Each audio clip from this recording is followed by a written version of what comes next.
Hello friend, welcome to स्मा classes. आज का टॉपिक होने जा रहा है हमारा वृद्धि एवं विकास के अर्थ परिभाषा प्राकृतिक। बीएड्स फर्स्ट सेमेस्टर वालों के लिए वेरी इंपॉर्टेंट क्वेश्चन है। तो हम देखेंगे वृद्धि का अर्थ क्या है। वृद्धि शब्द का जो प्रयोग है व्यक्ति के शारीरिक यानी कि शरीर जो है उसका आकार, भार यानी कि वजन आदि में वृद्धि के संदर्भ में किया जाता है। वृद्धि में व्यक्ति की मांसपेशियों और शरीर की साधारण वृद्धि भी शामिल होती है, यानी कि मांसपेशी यानी कि मांस का भी वजन बढ़ना हो गया, वो सब के बारे में भी वृद्धि दी रहती है। अतः हम कह सकते हैं कि वृद्धि का मुख्य विशेषता यह होती है कि इसे नाप तोल कर देखा जाता है, उसे हम वृद्धि कहते हैं। जैसे अगर एक बच्चा का वजन अच्छे से बढ़ रहा है, उसकी हाइट बढ़ रही है, लंबाई चौड़ाई बढ़ रही है, तो हम उसे कह सकते हैं कि बच्चों के अंदर अच्छे तरीके से वृद्धि हो रही है। अब देखते हैं विकास किसे कहते हैं, विकास का अर्थ क्या है। तो विकास का जो अर्थ है बच्चों के शरीर में वृद्धि होने के साथ साथ ही उसका मानसिक विकास भी होता रहता है। यानी कि अगर बच्चा बड़ा हो रहा है, उसकी लंबाई चौड़ाई बढ़ रही है, उसका वजन बढ़ रहा है, पर उसका दिमाग नहीं बढ़ रहा है, तो उसे हम क्या कहेंगे, इसका विकास नहीं हो रहा है। अगर साथ साथ उसकी मानसिकता भी बढ़ रही है, मानसिकता का विकास हो रहा है, तो उसे हम कहेंगे कि बच्चों में वृद्धि और विकास दोनों हो रहा है। अर्थात बालक वृद्धि के साथ साथ विकास की प्रक्रिया भी चलती रहती है। अगर बच्चा समय दर समय बढ़ता रहता है तो उसकी मानसिकता भी समय दर से बढ़ती रहती है, बड़ा होते रहता है। शिशु के शारीरिक एवं मानसिक विकास के परिणाम स्वरूप उसके व्यवहार में भी परिवर्तन दिखाई देता है। जैसे ही एक छोटा बच्चा से थोड़ा थोड़ा बड़ा होता है तो उसके साथ साथ जैसे वृद्धि होती है वैसे उसके दिमाग का भी विकास होता है, मानसिकता का विकास होता है, जो कि प्रत्यक्ष रूप से दिखाई देता है। उसके बोलचाल में, रोने में। कहते हैं कि बच्चा कुछ बोल नहीं रहा है, इसका मतलब शरीर में वृद्धि की मात्रा हो रही है लेकिन विकास का मात्रा नहीं हो रहा है। विकास अगर दिमाग ही सिग्नल नहीं देगा तो बच्चे कोई भी चीज़ को कैसे कैच करेगा, कैसे बोलेगा, है ना। तो ये मानसिकता है जो कि विकास, मानसिक विकास करना होता है। विकास का ही काम है मानसिकता को देखभाल करना।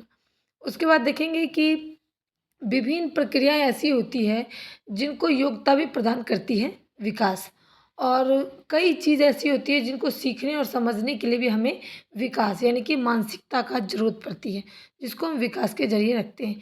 किसी भी चीज़ को सीखने और समझने के लिए हमें किसकी जरूरत पड़ती है, मानसिक शक्ति की, है ना। और एक बच्चा धीरे धीरे एक नन्हा शिशु बढ़ते बढ़ते एक जिम्मेदार नागरिक बनता है अगर उसे सब चीज़ की समझ हो। अगर वो बढ़ रहा है, बातों को समझ रहा है, सीख रहा है, बोल रहा है, चल रहा है, तो उसमें प्रॉपर वृद्धि और विकास हो रही है। लेकिन अगर बच्चा बढ़ रहा है, खा पी रहा है, अच्छे से प्रक्रिया नहीं कर रहा है, नहीं चल पा रहा है, अगर वो अच्छे से सोच नहीं समझ रहा है, हम बोल रहे हैं वो सुन नहीं पा रहा है, वो समझ नहीं पा रहा है, वो उस चीज़ को रिपीट नहीं कर रहा है, तो ये सब चीज़ जो है विकास की कमी से होती है। अगर बच्चा दोनों चीज़ कर रहा है, अगर समझ रहा है, धीरे धीरे बड़ा हो रहा है, बोल पा रहा है, अच्छी आदतें बुरे आदतों में अंतर कर पा रहा है, तो वही एक व्यक्ति, वही एक बच्चा बड़ा होकर के एक जिम्मेदार नागरिक, एक व्यवसायी यानी कि बिजनेसमैन बन सकता है। इसी प्रकार विकास की प्रक्रिया लगातार चलती रहती है। विकास एक ऐसी चीज़ है जो जीवन भर चलने वाली प्रक्रिया कहलाती है। जीवन में जितने भी हमारे व्यवहार खराब होते हैं, अच्छे होते हैं, उसका कारण विकास ही है। हम जिसके साथ जैसे रहेंगे उस हिसाब से हमें वहाँ का चीज़ सीखेंगे, वहाँ की चीज़ों को समझेंगे। अगर हमारा व्यवहार अच्छा है तो हम अच्छे ओर झुकेंगे, लेकिन अगर हमारा संगत गलत है तो हम गलत की ओर झुकेंगे, जो कि विकास के ही अंतर्गत ये सारी चीज़ें आती हैं। मानसिक परिवर्तन होना भी विकास की प्रक्रिया ही है। अब देखेंगे विकास की प्रकृति कितनी है। तो विकास की प्रकृति 7 है। पहला है विकास की निश्चित पद्धति होती है, यानी कि विकास जो है वो एक निश्चित कोई चीज़ का पद्धति होती है। और दूसरा है विकास सामान्य से विशिष्ट दिशा की ओर जाती है, यानी कि पहले हम कम सीखते हैं फिर धीरे धीरे ज़्यादा और ज़्यादा की ओर झुकते हैं, ज़्यादा चीज़ सीखते हैं, तो विशिष्ट दिशा की ओर होती है। विकास रुकता नहीं है, निरंतर चलने वाली प्रक्रिया जो है वो विकास कहलाती है। विकास सभी प्रकार के परिवर्तन या प्रतिनिधि करता है। अगर हम कोई चीज़ सीखते हैं तो हम अपने अंदर बदलाव लाते हैं, जिसको हम परिवर्तन बोलते हैं। प्रतिनिधि भी करते हैं, तो उसे हम क्या कहेंगे, परिवर्तन एवं प्रतिनिधि है विकास। विकास का अर्थ है व्यापक, यानी कि एक अच्छे नागरिक को तैयार करना, अच्छे नागरिक बनाना। विकास और वृद्धि की प्रक्रिया साथ साथ चलती है और विकास गुणात्मक परिवर्तनों का संकेत करता है। विकास के अंदर गुणों का निर्माण होता है। जितने भी अगर हमारे अंदर गुण हैं वो हमारा विकास हुआ। लेकिन अगर हमारा वजन है, भार है, आकार प्रकार है, वो सारी चीज़ें वृद्धि के प्रकृति के अंदर अंतर्गत जो है वो आती है। अब देखेंगे वृद्धि के प्रकृति क्या है। तो वृद्धि से व्यक्ति बड़ा और भारी होता है, ठीक है। वृद्धि को हम मात्रा के रूप में मान लेते हैं या फिर माना भी जाता है, जैसे कि ये 1 किलो का है, 2 किलो का है। और वृद्धि की सामान्य पद्धति होती है, ना कि अलग अलग व्यक्तियों में अलग अलग होती है। यानी कि ऐसा नहीं है, विकास एक ऐसा चीज़ है जो कि हर एक व्यक्ति में कुछ ना कुछ डिफरेंट होता है, लेकिन वृद्धि ऐसी चीज़ नहीं होती है। वो सभी में बराबर ही होती है, सभी का शरीर एक जैसा होता है, एक जैसा आकार होता है। तो ये सब वृद्धि है। और वृद्धि निषेध अंड में विभाजन में परिणाम स्वरूप होती है। यानी कि हमारे अंदर कितनी कोशिकाएं, हमारे अंदर कितना वो है, उसको बताती है। वृद्धि निरंतर नहीं होती है, यानी कि वृद्धि एक समय के बाद रुक जाती है। वृद्धि की गति एक समान नहीं रहती है, इसमें परिवर्तन आते रहती है। यानी कि गति, यानी कि चलने का जो गति है वो हमेशा एक जैसी नहीं होती है। जब बच्चा छोटा होता है तो वृद्धि तेज़ी से चलती है, और जैसे ही बच्चा बड़ा होता है तो फिर वृद्धि जो है वो धीरे धीरे सामान्य हो जाती है। वृद्धि एक विशेष समय तक होती रहती है, फिर उसके बाद रुक जाती है।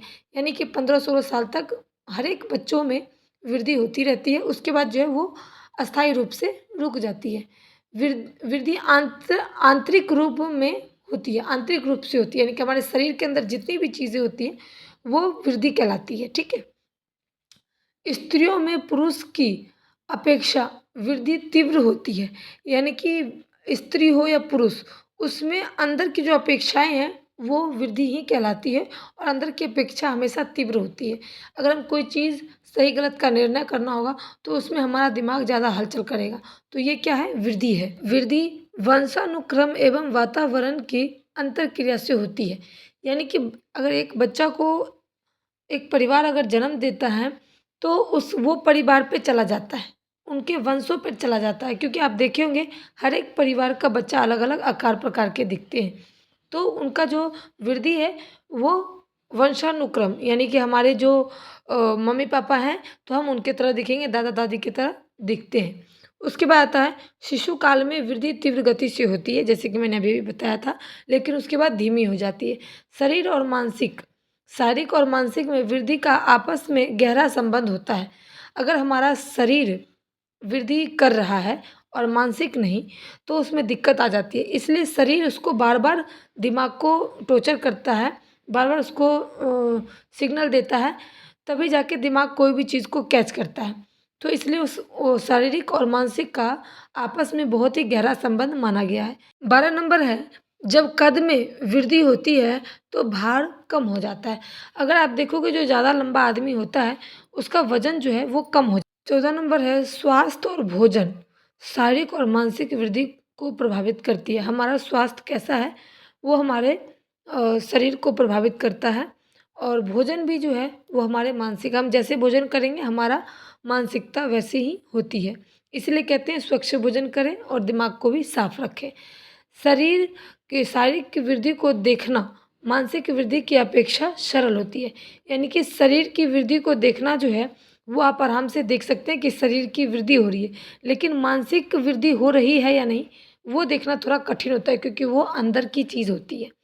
तो ये थी वृद्धि के प्राकृतिक। उम्मीद करती हूँ वीडियो पसंद आया होगा। वीडियो थोड़ा लंबा है, आप इसे पूरा देखेंगे तो ज़्यादा समझ में आएगा।